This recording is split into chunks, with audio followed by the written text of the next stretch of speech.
plan to put him above and us beneath. Bwana asifiwe. If a king is here, he is the king and we are not the kings. Bwana asifiwe. He lives within us, but he is king. Bwana asifiwe. He is above us. Bwana asifiwe. And we shall live for him with honor, with respect, with love, because he is our king. Praise God. And he has loved us. He has made us even gods. Hallelujah. So we'll not walk in the wrong mindset, because we know of the kingdom mindset. Bwana asifiwe. They waited for 11 years, but they were able to get the promised land. Bwana asifiwe. No matter how long you have waited, you shall get there. Bwana asifiwe.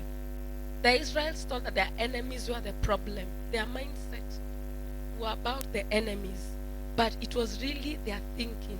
So instead of moving forward and experiencing God, the good things that God had brought, they had complained and complained, but they didn't realize that in this kingdom there is something called waiting. Bwana asifiwe. They didn't realize that, and they did not see the problem in themselves. Bwana asifiwe. We want to be more like God. Bwana asifiwe. So we have to change our mind.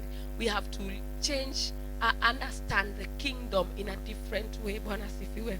By following God's constitution. Hallelujah. What it says is what I will do. Hallelujah. Even as God makes us what he created us to be. Bwana asifiwe. I wanna be a vessel you are true, Lord. I wanna be more like you. God bless you.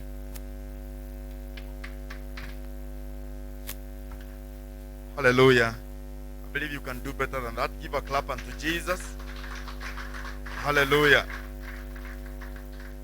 We need a kingdom mindset for the life that Christ has given us. Tunahitaji akili ya ufalme kwa ajili ya maisha ambayo Kristo ametupa. To live a life worthy Tuishi maisha yanayostahili of the calling of God in our lives. ule mwito wa Mungu kuhusu maisha yetu. We must have a kingdom mindset. Lazima tuwe na akili ya ufalme. The last week we were dealing with kingdom health mindset. Wiki iliyopita tulikuwa tunashughulikia afya ya kiungu. Now today we are going to look at kingdom honor mindset.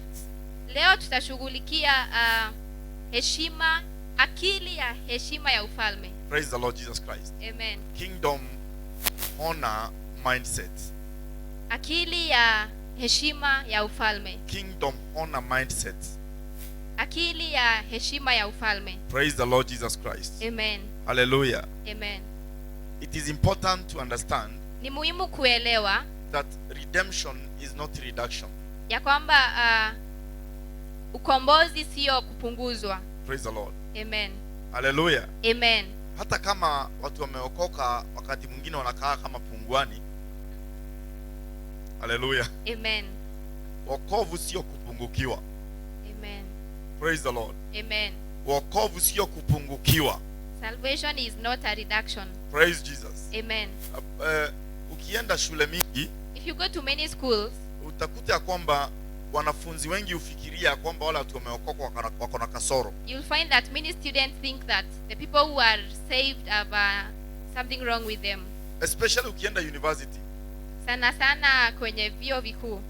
Watu wameokoka wanakaanga kama specimen. People that are saved appear to be not okay. In fact wanaitangwa cowards of life. Praise the Lord. Amen. Wanaonekana wakiwa watu wa kuogopa maisha. They appear to be people that fear life, are afraid of life. We are called hypocrites. Wanaitwa watu ambao wanajifanya. Praise the Lord Jesus Christ. Amen. Na niliwaambia tena, I have told you again and again. Ametuambia mara tena na tena. Do not fear the labels you are given. Ya kwamba usiogope yale maneno ambayo unapewa. Actually that is what marks you as a Christian. Hiyo ndio huwa inakuweka alama ya Ukristo. As a believer and a follower of Jesus Christ. Kama muumini na mtu anayefuata Yesu Kristo. Because Jesus himself kwa sababu Yesu mwenyewe was called the chief of Beelzebub. Aliitwa chifu wa huyo. Praise the Lord. Amen. Hallelujah. Amen. Yani aliitwa mkuu wa mapepo. Hallelujah. Amen. Jesus himself Yesu mwenyewe doing miracles, akifanya miujiza, healing the sick, akiponya resurrecting wagonjwa, the dead. akiinua ambao wamekufa. Hallelujah. Amen. One time he was a manufacturer of bread. Wakati mmoja alikuwa anatengeneza mikate. Himself, he manufactured bread Alitengeneza mikate yeye mwenyewe and fish for the people. na samaki kwa They ajili ya ate the watu. full. Wakala wakashiba. Hallelujah. Amen. He fed 5,000, Alilisha watu 5,000 not counting men and women and children. bila kuhesabu wanawake na watoto. And they are always the majority. Na hao ndio kila wakati huwa wengi. Praise the Lord Jesus Christ. Amen. He fed them. Aliwalisha. Hallelujah. Amen. He went into the house of a dead girl and he rose that child from that person from the dead. Alienda kwenye nyumba ya mtu ambaye alikuwa amefariki na akamfufua. He walked to Lazarus' grave and he rose them up from the dead. Alienda kwenye kaburi la Lazaro na akamfufua kutoka kwenye mauti. He spoke to Bartimaeus Alinenea Batimayo. and he healed them of his blindness. Akamponya hali ya kutoona. Not only his blindness, Sio upofu tu, also of his beggarness. pia hali ya kuomba. Praise the Lord Jesus Christ. Amen. Hallelujah. Amen. But they still called him the chief of the demons. Lakini bado walimuita mkuu wa mapepo. And they thought because he can deal with the demons in people, yeye ndiye mkubwa wa hizo demons. Amen. Hallelujah. Amen. Praise the name of our Lord Jesus Christ. Amen. So you are not the first one to be labeled. Kwa hivyo wewe sio wa kwanza kupewa majina. You are not the first church to be called devil worshipper. Wewe sio kanisa la kwanza kuitwa waabudu wa shetani. I don't know where Kenyans got this mentality. Sijui Wakenya walitoa akili hii wapi. Hallelujah. Amen. That any church that is not their church is a devil worshipper Ya church. kwamba kanisa yote ambayo si yao ni kanisa ya shetani. Hallelujah. Amen. Praise the Lord Jesus Christ. Amen. It is a bad mentality. It's a bad attitude. Ni fikra mbaya. It shows how lowly someone is. Inaonyesha jinsi mtu anafikiria kwa kiwango cha chini sana.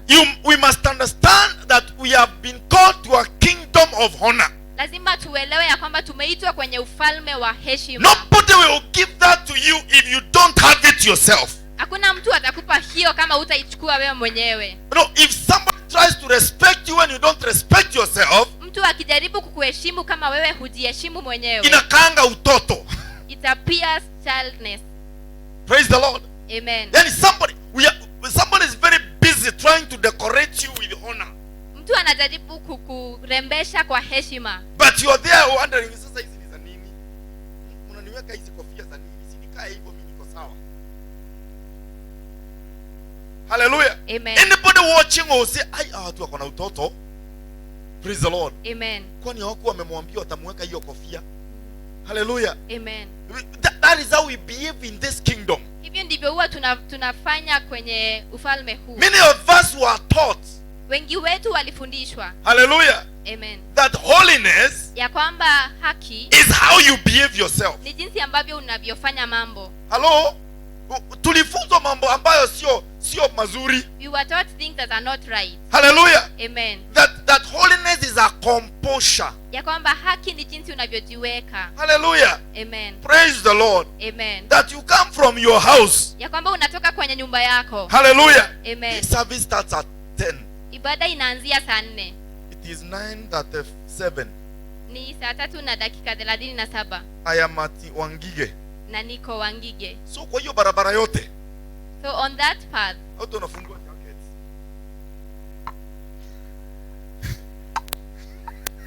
Hallelujah. amen. Lakini ukifika pale kwa gate, When you get to the gates,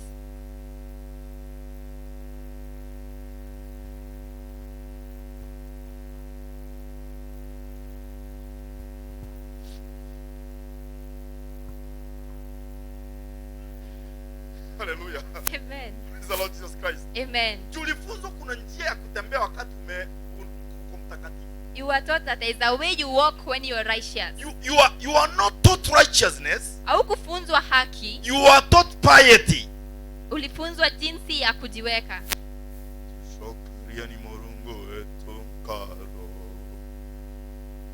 Niboari tena niboga. You've even taught yourself how to pray and how to say things. Umejifunza hata jinsi ya kuomba na kusema maneno. Kingdom life is not faking honor. Maisha ya ufalme si ya kuonyesha heshima ambayo haipo. It is understanding your place in honor. ni kuelewa sehemu yako katika heshima, It is taking your position of honor. ni kuchukua nafasi yako ya heshima. Hallelujah. Amen. Praise the name of our Lord Jesus Christ. Amen. The Bible says, Biblia inasema 1 Peter chapter 2 verse 9. Petro wa kwanza sura ya pili mstari wa Hallelujah. Amen. Look, are you listening to this? We read this Unasikiliza again. hili, tulisoma hapa tena. Yes, go on. 1 Peter chapter 2 and verse 9. But you are a chosen generation. You are a chosen generation. You are chosen. And you did not choose yourself. Hallelujah. Amen. It is God who chose you. Ni Mungu alikuchagua. It is God who selected you from many. Ni Mungu alikuchagua kutokana na wengi. And he saved you from a life of shame and dishonor. Akakuokoa kwenye maisha ya aibu na kukosa heshima. You know, the life of sin is a life of dishonor. Maisha ya dhambi ni maisha ambayo hayana heshima. It is a life of shame. Ni maisha ya aibu. It is a life of self-defeat. Ni maisha ya kushindwa. It is a life of low self-esteem. Ni maisha ya kujifikiria kuwa wewe ni duni. It is a life of slavery. Ni maisha ya Utumwa.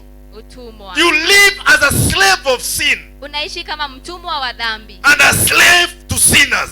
na mtumwa wa wenye They dhambi. can do anything they want to do with you Wanaweza fanya jambo lolote ambalo wangependa kufanya na wewe, because they also carry the master of your life, sin. kwa sababu pia wanabeba bwana wa maisha yako ambaye ni But dhambi. God chose you Lakini Mungu alikuchagua, and separated you from them, akakuweka kando, separated you from sin, akakutenga na dhambi, that you may live a life of honor, ya kwamba uishi maisha ya heshima, a life of high self-esteem, maisha ya kujifikiria vizuri, a life of self-respect, maisha ya a kujiheshimu wewe life of mwenyewe, self-honor, maisha ya kujiheshimu a wewe life where you mwenyewe, regard yourself. maisha ambayo unafikiria kuwa wewe ni muhimu. You know I am carrying the temple of the Holy Spirit. Unajua nimebeba nyumba ya Roho Mtakatifu.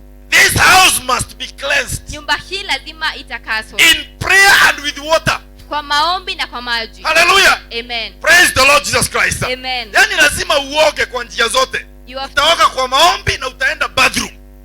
to clean yourself in every way. Hallelujah. Amen. There are people out there Kuna watu pale nje who don't care how this temple is, because it is not the temple of the Holy Spirit. ambao hawajali jinsi hekalu hivi ili linakaa. Kwa If sababu you hiyo turn hekalu, this body into the temple of cannabis sativa, ukibadilisha hekalu hili kuwa hekalu la cannabis sativa. yani bangi. Hallelujah. Amen. If you turn this body into a temple of another spirit, Ukibadilisha mwili huu kuwa hekalu la roho zingine. konyagi. Hallelujah. Amen. Praise the Lord Jesus Christ. Amen. Dragon, hello? Bwana asifiwe. Amen. Hallelujah. Amen. All of a sudden you find people even find you stinking. Ghafla utapata watu wanakupata hata unanuka. Hallelujah. Amen. Because you have been removed from the place and position of honor. Kwa sababu umetolewa kwenye sehemu na nafasi ya heshima. You are no longer in honor. Haupo tena kwenye heshima. Honor is a spiritual positioning. Heshima ni kuwekwa kwa kiroho. You don't go asking for it. Auendi ukiuliza upewe heshima. When you belong to this kingdom, kama wewe ni wa ufalme huu, remember what Jesus told Nicodemus. kumbuka kile ambacho Yesu alimwambia Unless Nikodemo, a man be born again, ya kwamba ni he cannot enter the kingdom. bila ya mtu kuzaliwa tena hawezi ingia kwenye ufalme. He cannot enter that place of and position of honor. Hawezi ingia kwenye nafasi hiyo ya heshima. There are people who they know you know God, Kuna watu ambao wakijua ya kwamba umejua Mungu and they watch you and they know that you are a serious believer. na wanakutazama, wanaona kuwa wewe ni muumini anayemaanisha. They put a boundary in their jokes. Wanaweka mpaka kwenye michezo yao. They put a boundary in their activities, even in the office. Wanaweka mpaka kwenye shughuli hata za kiofisi. Wakipiga hesabu yao ya ile pesa wameiba in the office, they don't include you. Hallelujah. Amen. They will never include you Hawatakuhesabu because they know where you belong. kwa sababu wanajua wewe unashiriki wapi. They know where you belong. Wanajua wewe ni wa wapi. Praise the name of our Lord Jesus Christ. Amen. Hallelujah. Amen. Even if you are a policeman, Hata kama wewe ni afisa wa polisi, utakuwa mkioko watu wawili wanasema tu asiendi na huyu achukuangi pesa. Praise the Lord. Amen. Because they know where you belong. Kwa sababu wanajua wewe ni wa wapi. Hallelujah. Amen. Praise the name of our Lord Jesus Christ. Amen. If you are building in a particular site and you are a fundi, Kama unajenga mahali fulani kuwa wewe ni fundi, na unajenga na mafundi ambao wanajua ujanja and you build with people that are cunning, ya kuuza simiti na kununua makaratasi. they know how to sell cement and to buy papers. Kwani hamjawahi kuuza simiti? Mimi niliuza. Praise the Lord. Hallelujah. I have ever sold cement. Supervisor atakuja hesabu zile carton nimetumia. Ahesabu simiti. So unauza simiti mifuko 10, unaenda site nyingine unanunua mifuko unaleta. Praise the Lord. Amen. Ama unauzia site nyingine pale unamwambia mwageni haraka mlete makaratasi. Unauza simiti 200. 200 shillings. Umeuza mifuko 10. How much do you have? Are you rich? Hello? Hello. Bwana Yesu asifiwe. Amen. We are positioned in honor. Sisi tumewekwa kwenye nafasi ya heshima. This is a kingdom of honor. Huu ni ufalme wa You heshima. are a chosen generation. Nyinyi ni watu wateule. A royal priesthood. Ukuhani wa kifalme. A royal priesthood. Nyinyi ni wa ukuhani wa kifalme. Hallelujah. Amen. That means Hiyo inamaanisha there are inamaanisha various priesthoods. kuna aina nyingi za ukuhani. Even the community you come from, Hata kwenye jamii ambapo unatoka, the lakeside communities have their own priesthood. wale watu wanatoka ziwa wana ukuhani wao. The coastal people have their own priesthood. Hata ule wa sehemu zingine wana ukuhani wao. Whether it is Kaya Bombo or the wazee wa Kaya, whether it is the wazee wa Njurincheke, whether it is the wazee wa Kiama, they have their own priesthood. Wana ukuhani wao. Hallelujah. Amen. But there is a royal priesthood. Lakini kuna ukuhani wa kifalme. We don't deny their priesthoods. Hatukatai kuwa zao pia ni makuhani. The Mohammed people have their priesthood. Watu wa Mohammed wana ukuhani wao. We don't deny that it is a priesthood. Hatukatai ni The ukuhani. Hindus of Kenya have their priesthood. Hata Wahindi hapa We Kenya wana don't deny ukuhani their wao. priesthoods. Hatukatai But ukuhani we wao. know there is a royal priesthood. Lakini tunajua kuna ukuhani wa And kifalme. that is where you and I Na hapo ndipo wewe na mimi have been chosen and planted. tumechaguliwa na A tukawekwa. royal priesthood. Ukuhani wa kifalme. Praise the Lord Jesus Christ. Amen. Hallelujah. Amen. One day at near the railway station, just some months ago, Siku moja karibu na kituo cha reli I met with 2 drunk men.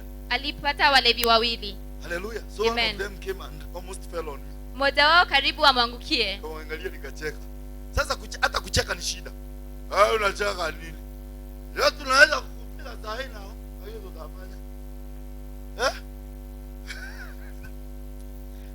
Kaangalia nikauliza, my friend, praise the Lord. If it was yesterday, you would know it was yesterday. Praise the Lord. Amen. Hallelujah. Amen. They brought a lot of trouble around there. Walileta shida nyingi pale. Na waangalia tu nikaanza kutembea. Praise the Lord. Amen. Some young men who are not born again Vijana ambao hawakuwa wameokoka just came suddenly. Mnauliza pastor nini? Mnauliza wachana na wacha waende, please. Praise the Lord. Leave them. I can't tell you one young man I knew amongst those people. Sikwambii kijana mmoja ambaye nilikuwa namjua. There ya is hao. honor in salvation. Kuna heshima katika wokovu. But it depends on how you handle yourself. Lakini inalingana na jinsi ambavyo If unavyojichukua. you're the kind of believer Kama wewe ni aina ya who muumini knows how to repeat insults, ambaye anajua jinsi ya kurudia matusi. wewe ni bure, hata wewe ni bure. So anybody watching says, ni wa kabila moja. Hallelujah. Amen. Ni wa kabila ina heshima.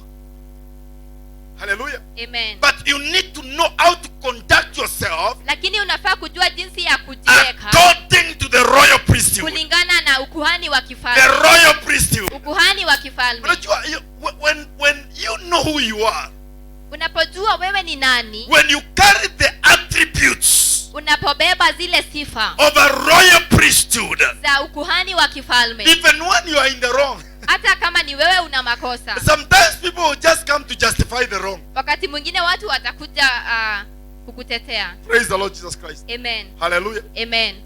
The other day I was just negotiating the corner that goes into Kikuyu. Siku nyingine alikuwa anaendesha gari kuelekea Kikuyu. Praise the Lord. Amen. And I hit a vehicle that was coming from this side. Akagonga gari ambayo ilikuwa imetoka upande huu. I could tell I was in the wrong. Angesema kuwa ni yeye alikuwa na makosa. I followed him when he was slowing down for me. Akamfuata wakati ambapo alikuwa anaendesha polepole. ili wazungumze. Praise the Lord Jesus Christ. Amen. But when people gathered, they started harassing the man. Lakini watu walipokuja walianza kusema ni huyo mtu ana makosa. Unauliza pastor nini wewe? Wewe ndio uko na makosa. Wewe uoni. Praise the Lord. I told him let's not talk here. Twende kabisa tutoke hapa. Hapa utajitoa. Praise the Lord. Amen. Bwana asifiwe. Amen. We need to know who we are. Tunahitaji kujua sisi ni kina nani. We need to understand where we are. Tunahitaji kuelewa tuko wapi. Don't allow gossip and the rumors Usikubali mambo ambayo yanasemwa na to watu. determine your place of honor in life.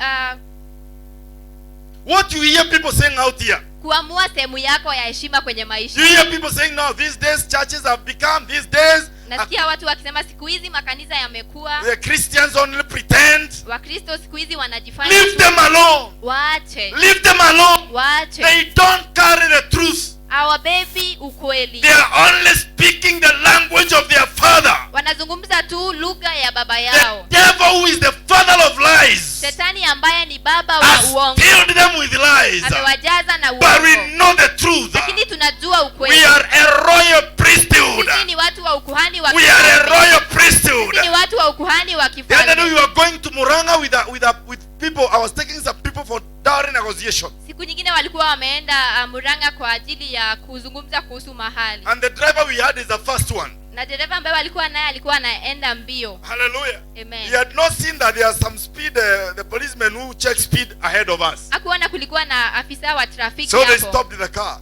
ambao walisimamisha Told them, gari. look, you are making 120. Hii ni distance, hii ni mahali ya 100. Praise the Lord. Amen. Hallelujah. Amen. Hivyo simamisha hapo. Ongea.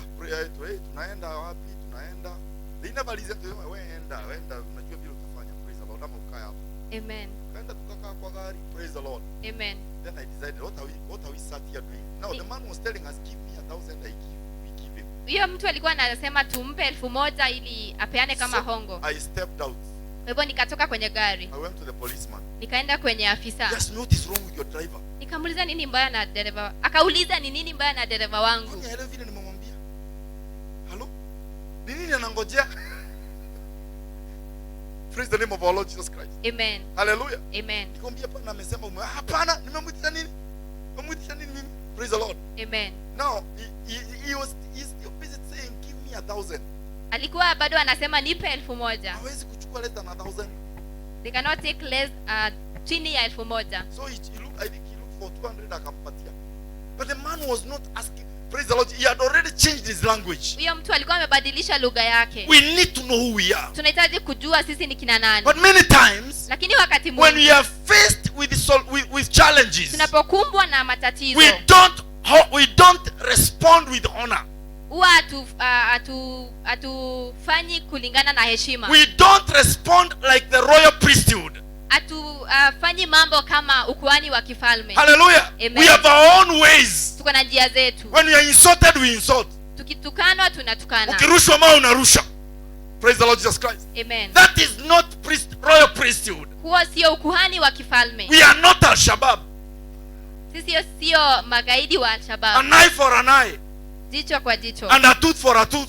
Na jino We kwa jino. belong to the royal priesthood. Sisi ni wa ukuhani wa kifalme. Hallelujah. Amen. The royal priesthood. Ukuhani wa kifalme. We know how to handle situations Tunajua jinsi ya kufanya mambo katika hali in tofauti honorable tofauti. ways. Katika njia za heshima. Hallelujah. Amen. Praise the Lord. Amen. Sometimes people are blaming the police. Wakati mwingine watu wanalaumu polisi. People are blaming the security agencies. Watu wanalaumu wale ambao ni walinzi. But sometimes I check Lakini wakati mwingine wanaangalia and I see na ninaona the way some Kenyans react and respond to policemen ya kwamba jinsi Wakenya wengine huwa wanafanya mambo pale na polisi is very provocative. ni njia ambayo inawakasirisha. Very provocative. We Inawakasirisha. handle them without honor.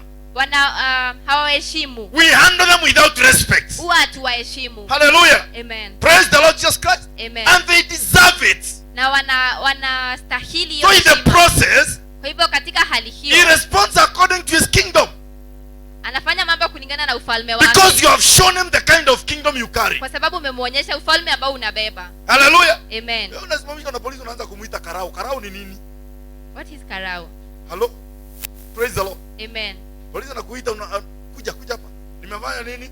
Unaniitia ni wewe, praise the Lord Jesus Christ. Amen. Because you don't know Kwa sababu haufahamu how to handle yourself jinsi ya kufanya mambo with honor. na heshima. You can never honor anybody else. Hauwezi heshimu mtu mwingine. We are a royal Sisi priesthood. ni watu wa ukuhani wa We have been kifalme. taught honor. Tumeitwa kwenye heshima.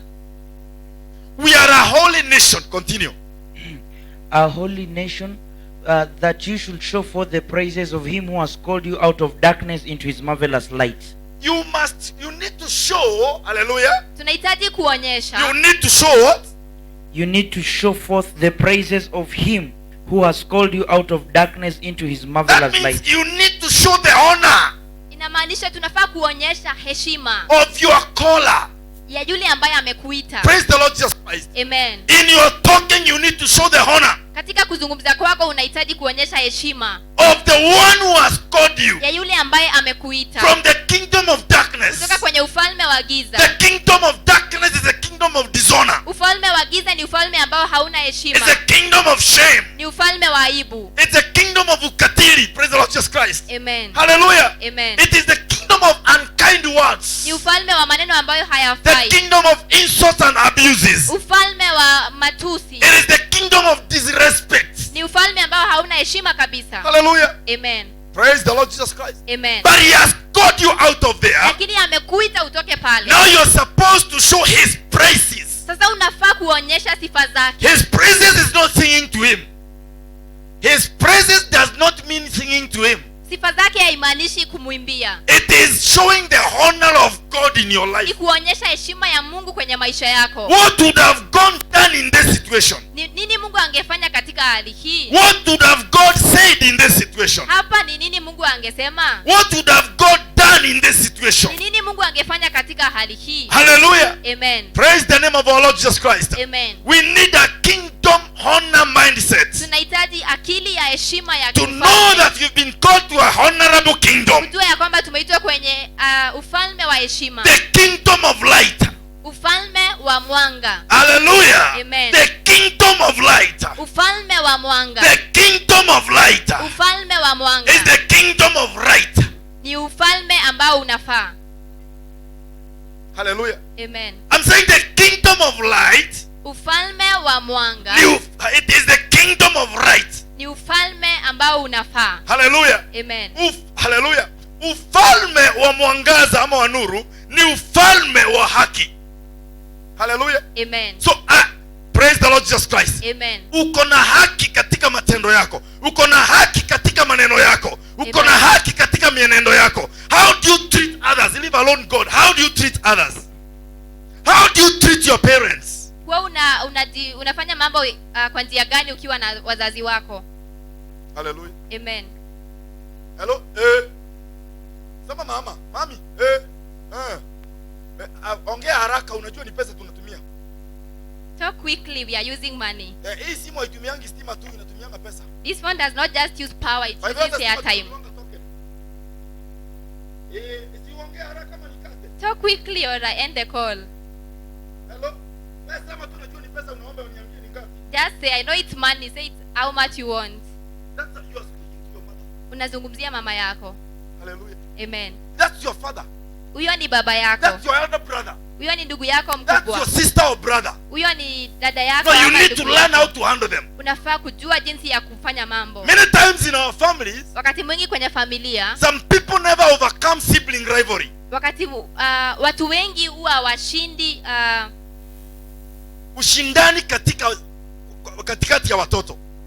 Praise the Lord. Amen. Many people never forget what their father or mother did to them in Watu childhood. wengi hawasahau jinsi ambavyo baba yao ama mama yao aliwafanyia We walipokuwa wadogo. carry that forward Wanabeba hiyo and it becomes dishonor to the na parents. inakuwa kukosa heshima kwenye Do wazazi. you know even if your father is a witch, Unajua hata kama baba yako ni mchawi, God still expects you to honor them, Mungu anatarajia ya kwamba utamheshimu. not to obey, Sio kufanya jinsi anavyosema, to honor them. ni kumheshimu. Praise the Lord Jesus Christ. Amen. If your mother wants to teach witchcraft, run away.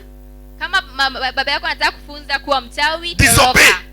Usitii. but you'll honor them as a mother still. lakini utamheshimu kama mama yako bado. Praise the Lord Jesus Christ. Amen. Hallelujah. Amen. We need to understand how to deal with our lives. Tunahitaji kuelewa jinsi ya kufanya mambo kwenye maisha There are yetu. many people who are stuck in life. Kuna watu wengi ambao wamekaa sehemu ile There ile are kwenye many maisha, believers waumini wengi who are stuck in life ambao wamekaa kwenye sehemu moja kwenye because maisha of a dishonor mindset. kwa sababu ya akili ambayo haina heshima. They do life with a lot of dishonor. Wanaishi maisha ambayo hayana heshima. Praise the Lord Jesus Christ. Amen. They have no regard, they have no respect, they have nothing for anybody else apart from themselves. Hawana heshima yote kwa mtu mwingine It is isipokuwa time wao. for us to ask Ni ourselves. wakati wetu tujiulize. Hallelujah. Amen. What honor do I give to my God? Ni heshima gani ninampa Mungu wangu? What honor do I give to my Ni parents? heshima gani ninawapa wazazi What wangu? honor do I give to fellow believers? Ni heshima gani ninawapa waumini What wenzangu? honor do I accord myself? Ni heshima gani ninajipa mimi Do I mwenyewe? carry myself with honor and decorum? Je, ninajibeba kama mtu mwenye heshima? Praise the Lord Jesus Christ. Amen. Hallelujah. Amen. Yes, Pastor, mimi sikuangi na mambo mingi.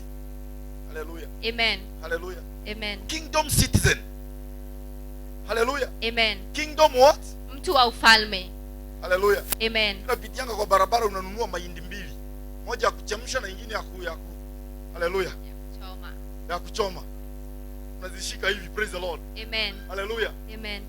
Unakaa hapa karibu nyuma ya dereva, praise the Lord Jesus Christ. Amen. Oh, both hands are active, praise the Lord Jesus Christ. Umekaa katikati ya watu wawili and you don't care. Praise the Lord. Moja ni Amen. ya kuchoma ndio kitoweo, ya kuchemsha. And you drew the attention of everybody. Unafanya watu wote wakutazame. Watu wanaanza kuuliza ni njaa ama ni People start asking, is or it is a hunger? or is a comedian na tujui, praise the Lord. Ama wewe ni mcheshi na they don't know. And you are a believer. Na wewe ni muumini. Carry yourself with honor. Jibebe na heshima. Carry yourself with honor. Jibebe kwa heshima. Carry yourself with honor. Jibebe kwa heshima. Praise the Lord Jesus Christ. Amen. Hallelujah. Amen. Simply because you have a black shirt like mine Kwa sababu tu una shati nyeusi kama yangu, doesn't mean you wear it for 3 weeks without washing. haimaanishi uvae wiki 3 bila kuosha. Carry yourself with honor. Jibebe kwa heshima. Even if you are very single. Hata kama wewe uko single. Hallelujah. Amen. Praise the Lord Jesus Christ. Amen. Carry yourself with honor. Jibebe kwa heshima. Many believers don't know how to conduct themselves Waumini wengi hawajui jinsi ya kufanya in the mambo midst of their fellow believers. kati ya waumini When you wengine. start living with people, Unapoanza kuishi na watu, when you start living with other believers, unapoanza kuishi na waumini you wengine, must learn decorum and honor. lazima ujifunze heshima, How to conduct yourself. jinsi ya kufanya mambo. Praise the Lord Jesus Christ. Amen. If today I am housed, I go to preach in Nakuru, and I find that our brother here, Elder Kaiga, has a big house in Nakuru and is housing me. Kama leo niamue naenda kuhubiri Nakuru na ndugu yangu Kaiga ako na nyumba Nakuru, I nataka must nikae know how huko. to live with him. Lazima nijue jinsi ya kuishi na He yeye. doesn't have to give me the rules of his house. Sio lazima aniambie mambo ya kufuata pale nyumbani. The principles of honor in the kingdom Mikakati ya heshima kwenye are ufalme enough to guide me inatosha kuniongoza. in my relationship with him for the 1 week I will be staying with him. Jinsi ambavyo nitashiriki na hiyo wiki moja. Hallelujah. Amen. I know how to conduct myself. Nijue jinsi ya kufanya mambo. I'll finish with my cup of tea Nimalize kutumia kikombe changu cha and I will chai. ask, sir, where can I wash this? Nimuulize Bwana ni wapi Oh, no, ninaweza no, no, osha Pastor, hiki. praise the Lord. Amen. Hallelujah. Amen. But at the end of the day, I know where they place that cup so that if I'm left alone, I don't have to leave it on the table. Lakini ninajua ni wapi wanaweka ili nikiachwa mimi peke yangu nisiache kwenye meza. Praise the name of our Lord Jesus Christ. Amen. Many believers don't know how to conduct themselves. Waumini wengi hawajui jinsi ya kufanya mambo. When people do you right, Watu wanapokufanyia mambo mazuri, don't take it as you are right. usichukulie kama ulistahili. Hallelujah. Amen. I heard somebody saying the other day, usisema ulinibariki, ni Mungu alikuongoza uninibariki. Unasema nikwambia asante kwa nini? Alisikia mtu akisema that don't say that you blessed me. It is God that used you. Which Bible is that? Hiyo ni Biblia gani? Hallelujah. Amen. That I visited you Ya kwamba nilikutembelea and gave you an envelope. nikakupa bahasha. So you should not say thank you. Kwa hivyo hufai kusema kushukuru, Because it is God who directed you. kwa sababu ni Mungu alikuongoza. That is shameful. hiyo ni aibu. Praise the Lord Jesus Christ. Amen. It is lack of Ni understanding. kukosa kuelewa. We are in a kingdom of honor. Tuko kwenye ufalme wa heshima. Have a honor mindset. Kuwa na akili ya Have a kifalme. honor mindset. Kuwa na akili ya heshima. Don't take yourself like, there are people who feel they are entitled. Usichukulie ya kwamba una haki. Hallelujah. Amen. They are actually believers who think when you do them good, you are achana na huyu ajui vile anafanya. Praise the Lord. Amen. Hallelujah. Amen. Hallelujah. Amen. Today you give him 100 bob. Leo ukimpa shilingi 100, The other day 200 bob. siku nyingine 200, Hallelujah. They tell themselves. wanajiambia. Praise the Lord. Amen. Wajinga ndio waliwao, leta tu. Praise the Lord Jesus Christ. Amen. The day you give them 50 bob, Ile siku utawapa shilingi 50, ndio utajua what they carry. you'll know what they carry. Hii nayo ni ya nini? What is this for? Hata itoshi fare kule naenda. It's not even enough fare of where I'm Kwani, going. praise the Lord. Kwani Mungu haja kuprovide? God Hala? has not provided for you. Hala? Praise the Lord Jesus Christ. Amen. Live with others in honor. Uishi na wengine kwa njia ya heshima. Let us not live a Christian life Tusiishi maisha ya Ukristo that we pretend to be only concerned with heaven. ambapo tunajifanya tu sisi tunashughulikia mbingu tu. Hallelujah. Amen. We are only heavenly. Sisi ni watu wa mbinguni. Hallelujah. Amen.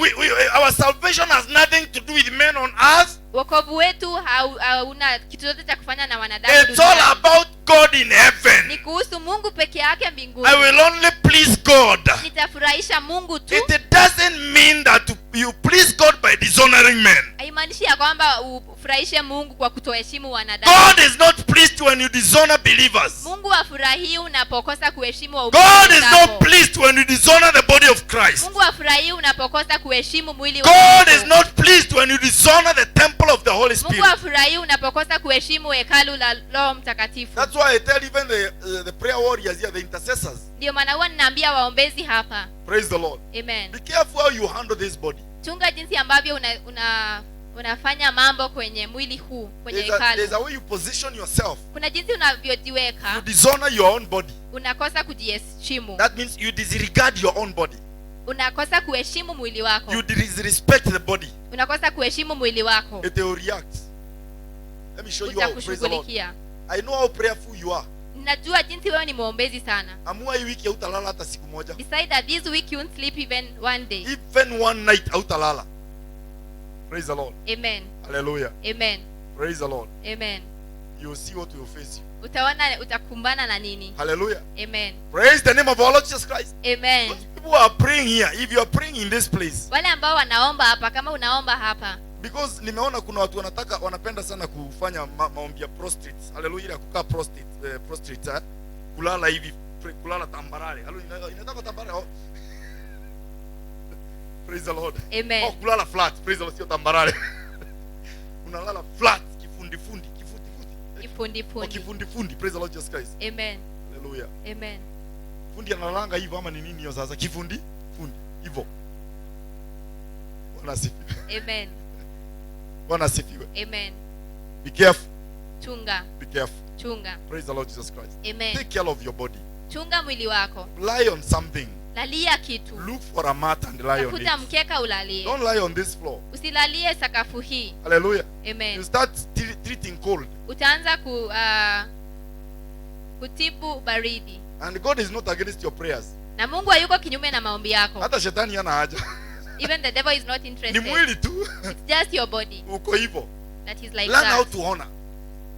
Jua jinsi ya kuheshimu. Praise the name of our Lord Jesus Christ. Amen. Jesus is Lord. Yesu ni Bwana. Ask your neighbor, do you walk in honor? Uliza jirani yako, unatembea katika heshima? Praise Jesus. Amen. The Bible says Biblia inasema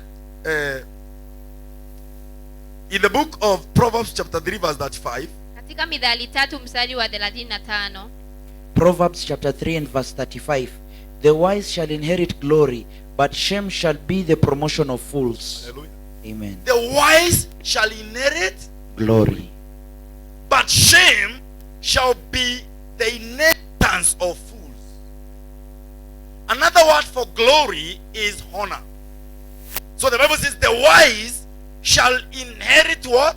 Honor. Biblia inasema ya kwamba wale wenye hekima watarithi heshima. You need to be wise in this kingdom. kingdom. unahitaji kuwa na hekima katika ufalme huu. Hallelujah. Amen. Praise the Lord. Amen.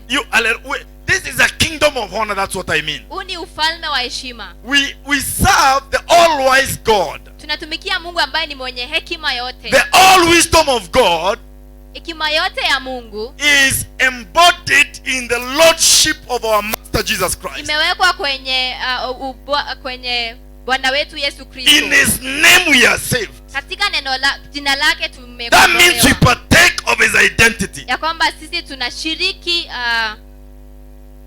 Hallelujah. amen. We partake of His identity. Tunashiriki jinsi alivyo. Praise the Lord Jesus Christ. Amen. Bwana asifiwe. Amen. Hallelujah. Amen. Unaona hivyo unahurumia your sister, nitakuita interpret. Amen. Wewe ni mwalimu wa Kiswahili. Amen. Unamsaidia? Good. Msaidie. Give the Lord a clap. Amen. And come. Kuja interpret. Praise the Lord Jesus Christ. Hallelujah. Come. Namwachilia, nataka apumzike. So kuja umsaidie. Hallelujah. We serve a kingdom of honor. The wise shall inherit glory. The wise shall inherit honor. But what does it say? Shame is the inheritance of fools. Shame is the inheritance of fools. Hallelujah. Shame is the inheritance of fools. Are you not clapping? Praise the Lord Jesus Christ. Shame is the inheritance of fools. Wajinga. Praise the Lord Jesus Christ. Amen. Bwana Yesu asifiwe. Amen. Hallelujah. Amen. Listen to this. Let me read. You don't have to interpret this. I'll just read. And that day, in the book of Joshua chapter 9 verse 27. And that day, Joshua made them woodcutters and water carriers for the congregation and for the altar of the Lord. He made them men of dishonor. There are many people in salvation who have been relegated to dishonor. Kuna watu wengi katika Ukristo wamewekwa katika kukosa heshima. Praise the Lord. Amen. Some carry it from their families. Wengine wanaibeba kutoka kwa familia There are zao. families that are cursed with dishonor. Kuna familia ambazo zimelaaniwa na kukosa heshima. There are families that are cursed with shame. Kuna familia ambazo zimelaaniwa kuwa na aibu. Praise the name of our Lord Jesus Christ. Amen. Hallelujah. Amen. They are cursed with smallness. Wamelaaniwa na udogo. Hallelujah. Amen. They are cursed with, belittlement in life. Wamelaaniwa na kuonwa wadogo. They never rise beyond a particular level. Hawainuki kupita kiwango fulani. They never enjoy marriage beyond a particular level. Hawafurahi ndoa kupitia kiwango fulani. Their children never grow beyond a particular level. Wana wao hawakui kushinda kiwango fulani. It is a time to know Ni wakati wa kujua that there are curses that make people small. kuna laana ambazo zinafanya watu wadogo. There are curses that dishonor people. Kuna laana ambazo zinafanya watu wakose heshima. There are families where nobody can drive even though they have money to drive. Kuna familia ambazo hakuna mtu ambaye anaweza endesha gari hata kama wako na pesa. There are za kutosha. families where men cannot build. Kuna familia ambazo watu hawajengi. It takes a son-in-law to come and build for the family. Inachukua mwana akuja awajengee. Praise the Lord Jesus Christ. Amen. Hallelujah. Amen. It is a curse. Ni It's laana. they are cursed with dishonor. Wamelaaniwa na kukosa heshima ama kutoheshimiwa. Praise the Lord Jesus Christ. Amen. They don't shine in life. Hawang'ari katika maisha. They avoid the potential.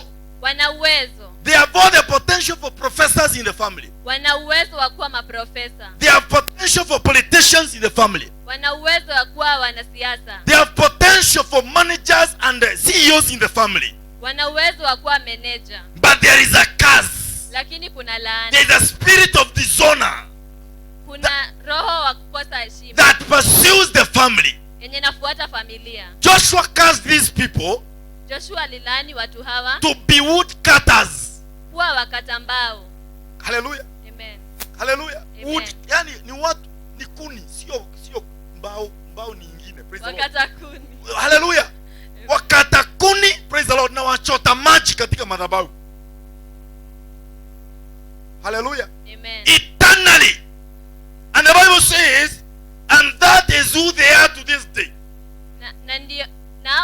hao bado hadi siku hii.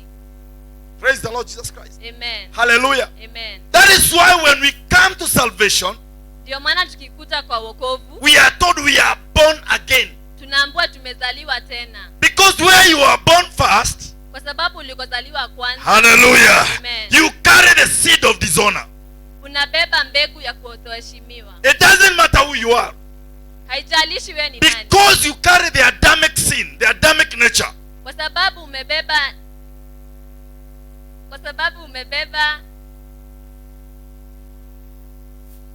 Praise the Lord. Sit down. Sharon, come and continue. You're the one who is correcting people. Praise the name of our Lord Jesus Christ. Hallelujah. You see, men are very quiet. They are very wise. They have known how it is going.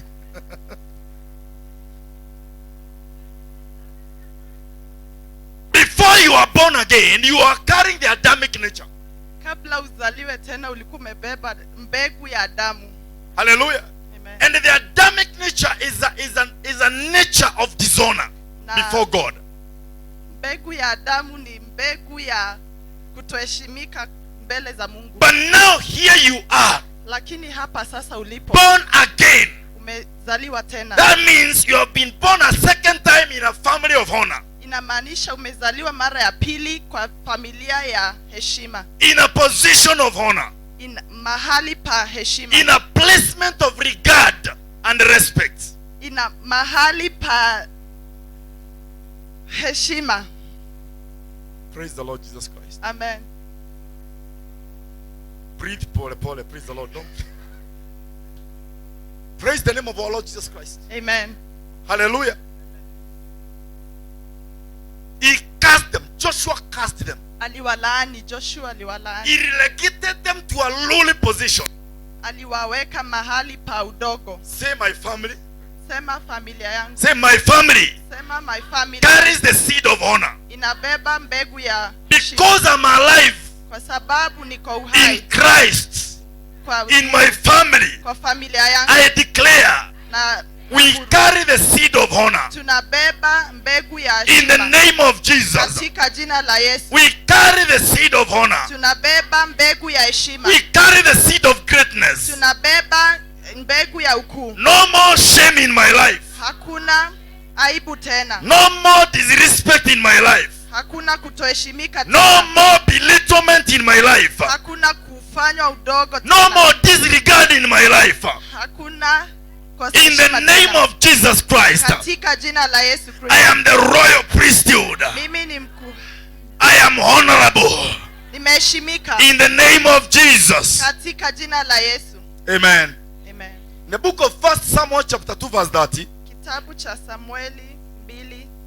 1 Samuel chapter 2 and verse 30. The word of the Lord says, Wherefore the Lord God of Israel saith, I said indeed that thy house and the house of thy father should walk before me forever. But now the Lord saith, Be it far from me, for them that honor me I will honor, and they that despise me shall be lightly esteemed. those that honor me, I shall honor. Wenye wanamheshimu But atawaheshimu. those who take me lightly, Wenye hawamheshimu I will take them lightly. atawaheshimu. Wale wananidunisha, nitawadunisha. Wale wananiheshimu, nitawaheshimu. Praise the Lord Jesus Christ. Amen. Hallelujah. So God has honored you first, has brought you to honor. By saving you, He brought you to a kingdom of honor. Mungu But for you to continue in the kingdom of honor, ili uendelee kwa you must continue honoring God. lazima uendelee kumheshimu Mungu. What are the 10 commandments? Who knows the 10 commandments in your mother tongue? Or in Kiswahili or in English? Nani anajua the 10 commandments? First kwa- commandment. First commandment. Eh? Amri ya kwanza, Ationa you are who? Hey. Praise the Lord. amen. What are the 10 commandments? Amri ni zipi? Eh? I am the Lord thy God, you shall not worship any other, Mimi ni Mungu Mungu wako, no other God. Hakuna but Mungu me. mwingine. No other God before me. Hakuna Mungu I am the mwingine. one and the only God. Yeye ni Mungu peke yake. Praise the Lord Jesus Christ. Amen. God needs that honor from you. Mungu anahitaji heshima hiyo. Which other kutoka gods kwako. do you have? Uko na miungu gani mingine? Some of our gods are too small idols. Miungu zingine zetu ni Too small. midogo. Hallelujah. Midogo Too sana. small. Midogo sana. Tumejichongea tu miungu in our lives. Praise the Lord Jesus Christ. Amen. That make us lack honor for God. Inatufanya tukose heshima kwa Mungu. Praise the Lord Jesus Christ. Amen. If you look at the reasons why you are not able to do the things you want to do for God, Ukiangalia sababu za kutofanyia Mungu kenye ungependa kumfanyia, it is because there is something else you regard better than God. ni sababu kuna kitu ingine unaheshimu kuliko Mungu. So God has not been given the due honor. Kwa hivyo hujapea Mungu heshima yake. Hallelujah. Amen. Praise the name of our Lord Jesus Christ. Amen. Hallelujah. Amen. I am the Lord your God. Mimi You shall not have any other God but me. hutakuwa na Mungu mwingine ila yeye. Honor him as Muheshimu God kama Mungu and the only God. na Mungu peke yake. What does commandment number 2 say? Amri ya pili inasema hivi.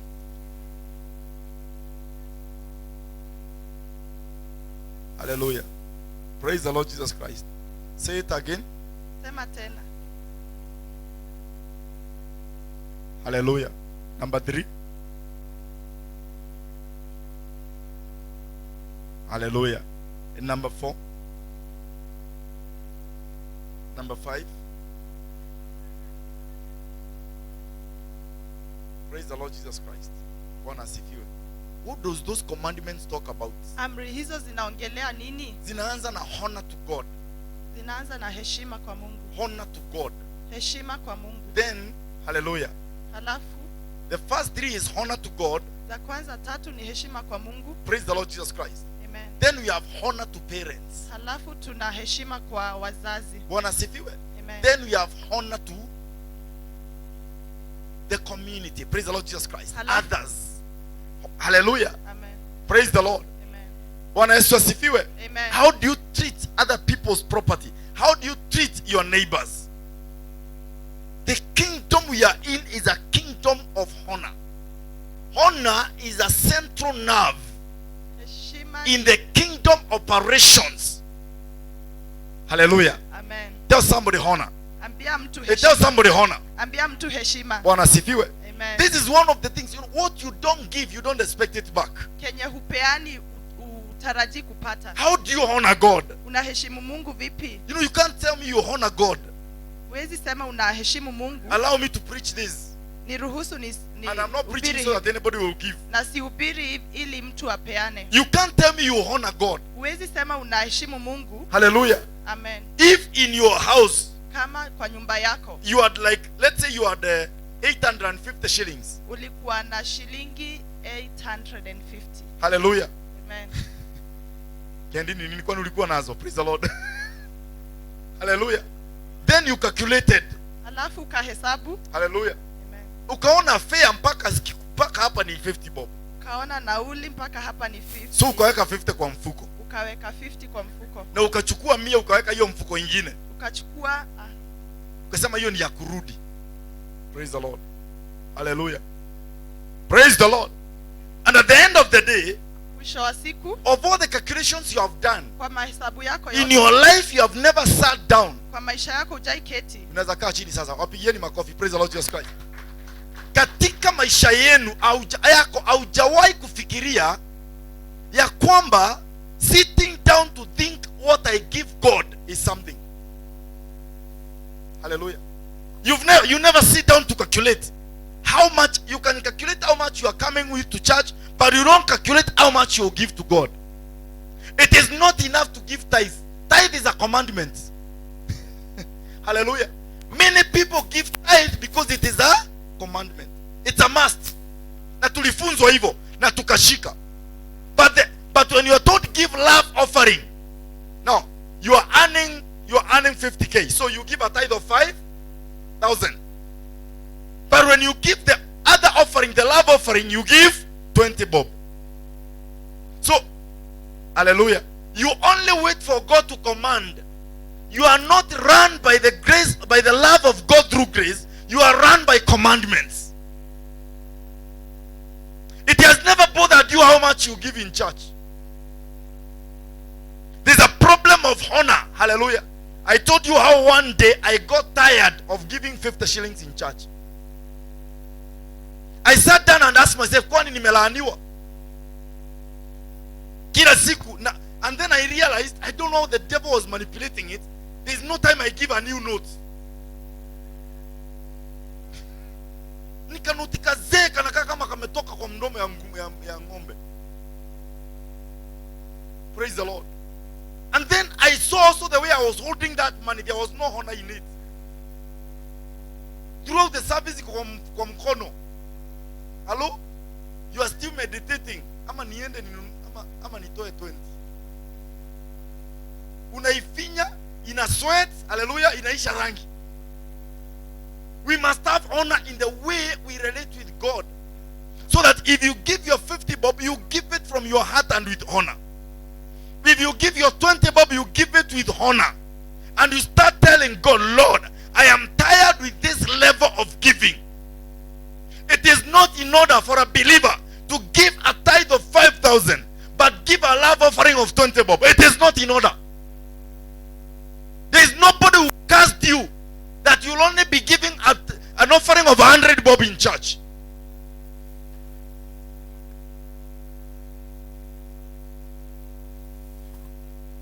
Tukisema tutoe prophetic offering, praise the Lord. Sacrificial offering, hi, praise the Lord.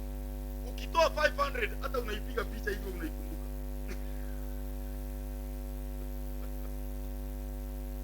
Bwana Yesu asifiwe.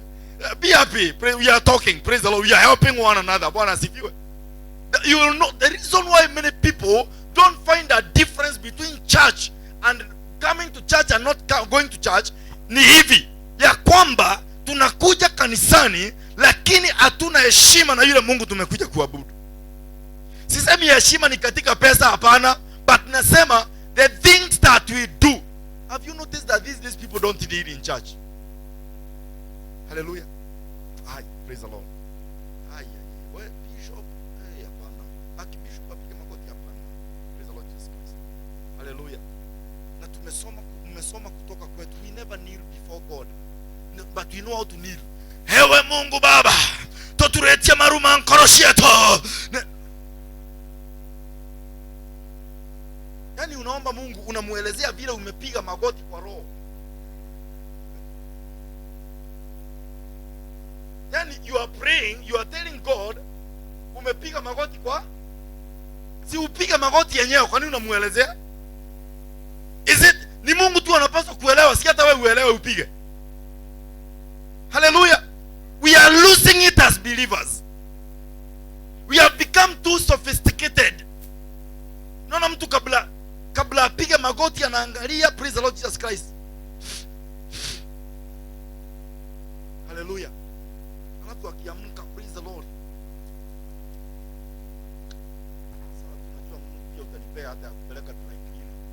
Praise the Lord. We are so concerned with ourselves that there is no honor for God.